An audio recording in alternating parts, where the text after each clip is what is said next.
ঢাকা এখন পুরোটাই ফাঁকা। সেই রাজধানীর চিরচেনা যে যানজট সেটি কিছুই নেই।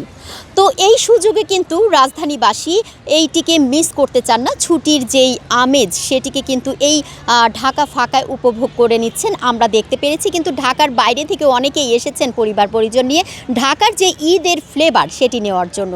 তা আজকে আমরা চলে এসেছি রাজধানীর যে রমনা পার্ক সেখানে। এখানে যারা ছুটে এসেছেন পরিবার পরিজন নিয়ে তাদের সাথে কথা বলবো, জানবো ঈদ কিভাবে তারা উদযাপন করলেন। চলুন জেনে আসি। লাইফে কোনো কিছুর গ্যারান্টি নাই, তাই ইন্স্যুরেন্স করুন সিটি ব্যাংকে, কারণ ইন্স্যুরেন্স করলে সিটিতে সুরক্ষা পাবেন নিশ্চিন্তে। রাজধানী ফাঁকা, ঘুরেও অনেকটা যানজট মুক্ত আছে, এই জন্য ঘোরাফেরা করা যাচ্ছে খুব ইজিলি। ঈদের ছুটিতে বেরোয়া হয়নি, প্রথম 2 দিন আত্মীয় স্বজনের বাড়িতে যাওয়া হয়েছে। আজকে 3য় দিনে বাচ্চা কাচ্চা নিয়ে বের হয়েছে আর কি। ওদেরকে একটু বাইরে ঘুরাইলাম আজকে এই রমনা পার্কে, প্রকৃতির সাথে একটু ঘোরাফেরা করছে আর কি। শৈশবের তো অবশ্যই শৈশবের ঈদটাই বেশি এনজয়েবল। তখন গ্রামে সবার সঙ্গে আত্মীয় স্বজন আরও বেশি, ওখানে ওই সময়কার ঈদটাই বেশি দুরন্তপনা বেশি ছিল। ওই সময় ঈদটাই অনেক আনন্দঘন ছিল আমাদের জন্য আর কি।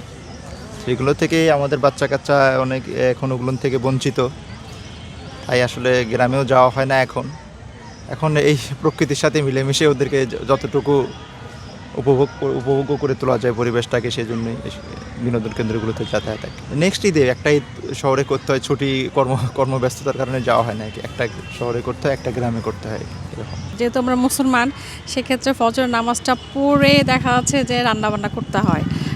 সকালবেলা রান্না করেছি আপনার সেমাই, তারপর বাচ্চারা খুব পছন্দ করে পুডিং, ওটা করেছি।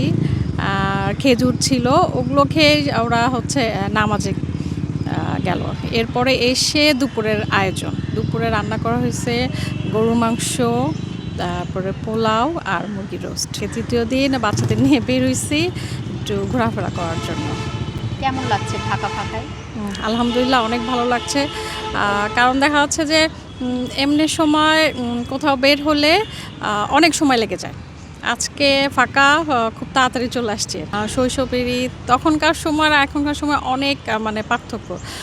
তখন আমরা অনেক মজা করতাম, বন্ধুদের সাথে আড্ডা দিতাম, এখানে ঘুরে বেড়াতাম। আর এখনকার সময় সবাই ব্যস্ত, ওরকম করে ওরকম করে আর ঈদ কাটানো হয় না।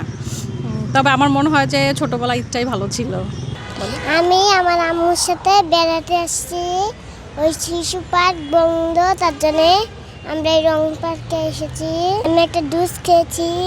মুন্সিগঞ্জ থেকে আসছি, ভাবছিলাম যে বাচ্চাদের শিশু পার্কে একটু ঘোরাবো, ওটা বন্ধ, সেজন্য এ জায়গায় আসলাম।